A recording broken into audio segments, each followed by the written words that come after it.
Hello once again, this is the hometown historian Jonathan Miller. I am here at Waterworks Mennonite Fellowship. This was originally Waterworks United Methodist. Mennonite churches don't ordinarily have veterans because they're pacifists and they don't serve in the military, so this building here was originally built in 1953.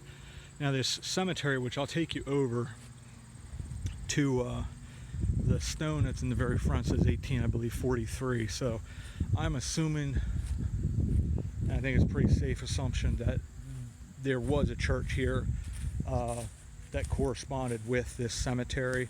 Sorry about the finger. Looking forward to the new camera because I don't have to worry about that anymore, but it says 1843, so my assumption would be that this at some point, whether it was the United Methodist Church, because there you can see it says 1843 pretty clearly, and the stones, there's a bunch of them, they're pretty old, probably Civil War period, yeah, I mean, it's a really pretty church. I guess the United Methodist Church moved over Thompson Avenue, which is not that far from here, and then the Mennonite Church, Mennonite Fellowship, took over. But I would assume there was a building here. You know, maybe this is a second or third building, and that's all. I mean, they really can't find any kind of information even on the United Methodist Church. It's just one of those things, a lot of these smaller country churches, unless they have like a really long history, or there's a history involved with, like, for instance, the Lutheran Church with John Casper Stover, or one of those individuals that was, you know, highly remarkable and historic individual, you just don't have a ton of information that is on these churches. So I really wasn't able to find anything beyond that, but I figured this is one I wanted to do for a little while. It's a pretty small cemetery, so it's not going to be a real long video, and I think I'm going to quick go over to Christ Lutheran Church, which is another one I can't really find a whole lot on. I did get a book on Hill Lutheran Church in Cleona, and that's actually a daughter church. I think it was the third daughter of that church, and I think it was started in 1850. Can't really find anything beyond that, but that's just sort of how it is with these smaller churches. But these are still really important cemeteries that have a lot of memories here of people that mean a lot to people. This is one of these, some of these stones. Like, I got to try that at some point with the flashlight to see if I can be able to read some of these sooner or easier. There's one where it was 1811, John Gingrich, and died it looks like 91, because he was age 80, and that looks like that's Civil War, I believe, which that seems odd because that's soldiers and sailors, so maybe he didn't actually serve in a war, but he was a veteran, because he would have been like 50 to serve in the Civil War, and is obviously too early for 1812.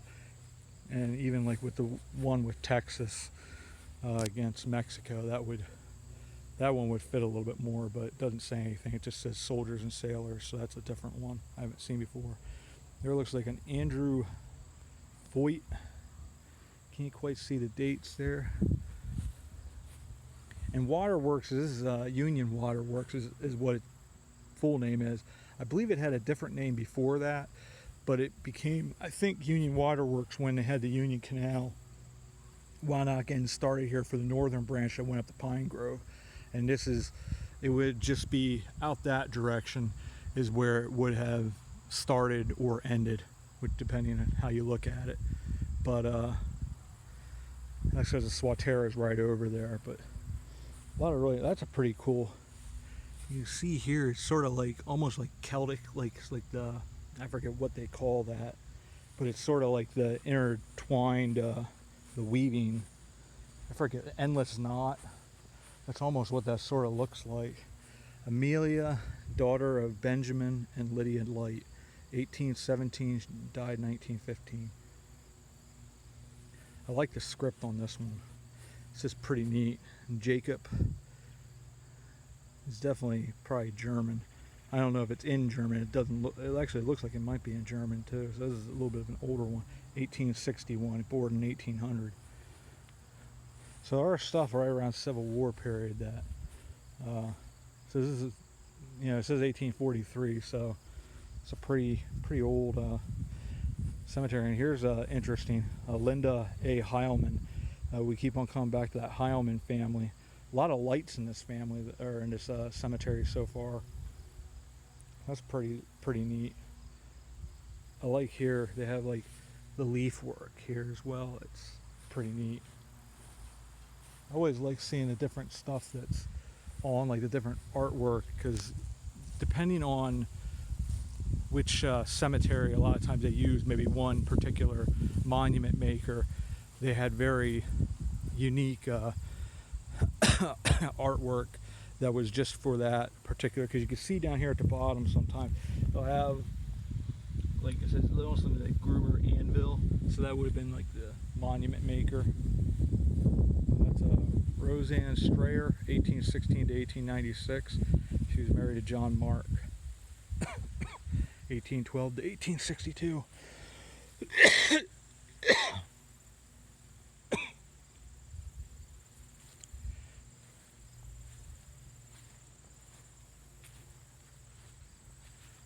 There's another light, Mary Light, in Bartow. It's interesting, like these different cemeteries, you'll have a number of, say, more prominent families. And here it looks like Mark family might be one that was somewhat prominent as well. Still have this thing with, we just got done mowing it's the place that I always breathe in all that stuff, which I didn't mow today, but still, like, you breathe in enough of that, it just starts messing with your lungs. And this is another one, it just says soldiers and sailors, so I don't know if that's just at this cemetery that's the only one they had available, because normally they have like the war that you're in. But here's one that's actually just one of those, that's the actual war. And this one, it just says veteran. This guy was actually War of 1812. This is veteran 1812 to 1814, because they were born 1780, and that's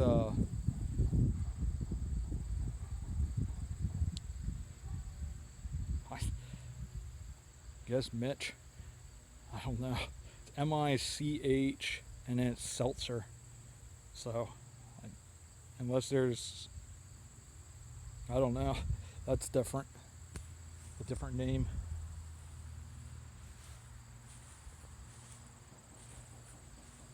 This one that looks a little like German script, possibly.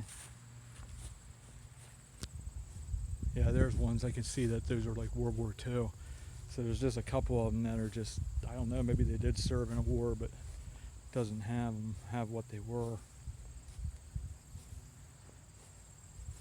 There's a Miller, Roseanne A. Miller.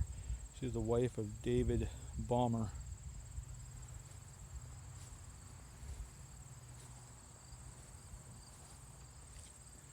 Yeah, definitely seeing a lot of lights, a lot of marks.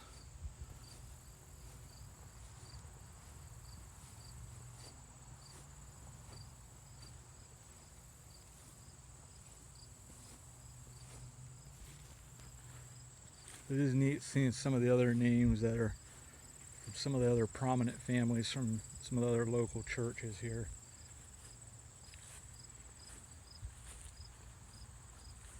I don't know what that stands for. POS of A. Francis Stauffer Gamble. Born 1828, died 1896. I have no idea. There's a Blount. 1858 to 1930. And there's Minnie M. Smith.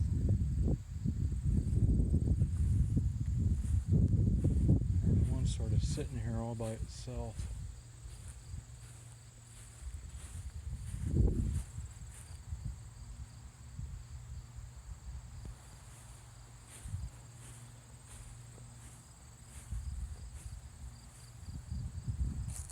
There's always like the ones, the stones here. These are the ones that, like, my dad has a stone. It's just like this. It's flat. World War II. Wendell Joseph, it looks like Muth. Let's see if that looks like an H there. No. Mutek. Yeah, there you have Mutek there.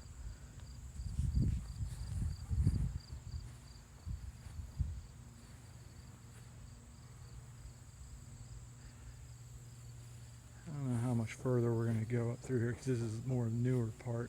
Not that people are any less important, but the stones I really like the interest is the ones of the. And this must be all from, I'm assuming this Methodist church was here up until very recently, because I don't really remember the Mennonite fellowship being here that long. I thought it was at United Methodist. It might only be like a couple years, but they are definitely, they're obviously maintaining the cemetery very well, which is nice. It's a really pretty church actually too. It's a really nice little area. I always liked Waterworks. It's only a couple miles away. Here's a recent burial here. I think they just had a recent burial as well out at the church across from my house just the other day. So I'm guessing Monroe is the one that just passed away. His wife passed away in 2006. He would have been 92. Wow. But, all right, cool. Well, with that, I'm going to end there, and we'll see if we get out to the other cemetery. But this is just one of the local cemeteries. This is probably more filler video than anything, but it's a cool church. Like I said, I like to normally give like the history of the churches, but unfortunately there's just not much that I can find. So, but anywho, so thank you once again everybody for coming along, and I'm hoping that I'll be able to I want to get this Christ Lutheran Church at some point, maybe today yet. I'm a little tired, but I would like to get out the Stovers, and then potentially, depending on how my foot's doing, because I might potentially have an infection back again. Now, it's not bad. We got caught pretty early, but it's still something you don't want to mess around with, so walking's a little painful.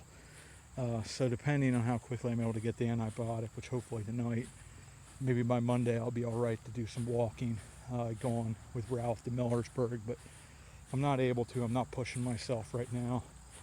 But I would like to continue getting videos out every single day, just because I want to continue to get that content out there. It's just a pretty area with the cornfields right here. It's just a gorgeous area, and it just never really went up here for a while. And then I was like, I'm gonna go check this out, because I didn't even realize there was a church up here until I saw the steeple with the bell tower and stuff like that. So pretty cool. So this is Waterworks Mennonite Fellowship here in Union Waterworks. Used to be Waterworks United Methodist. I'm assuming back to 1843 it was probably still the United Methodist Church, which they had different variations back then of what they were, because of different denominations joining up and whatnot. So, but it was something was definitely here. What it was, I really don't know. But cool little cemetery. Don't really know much of the history, but once again, this is one of those places that holds a lot of history. It's just unfortunate we don't know what a lot of it is. But every single one of these people had a story, and people that loved them, and they're no longer here. But anyway, so we will see you next time about town. Thanks, everybody.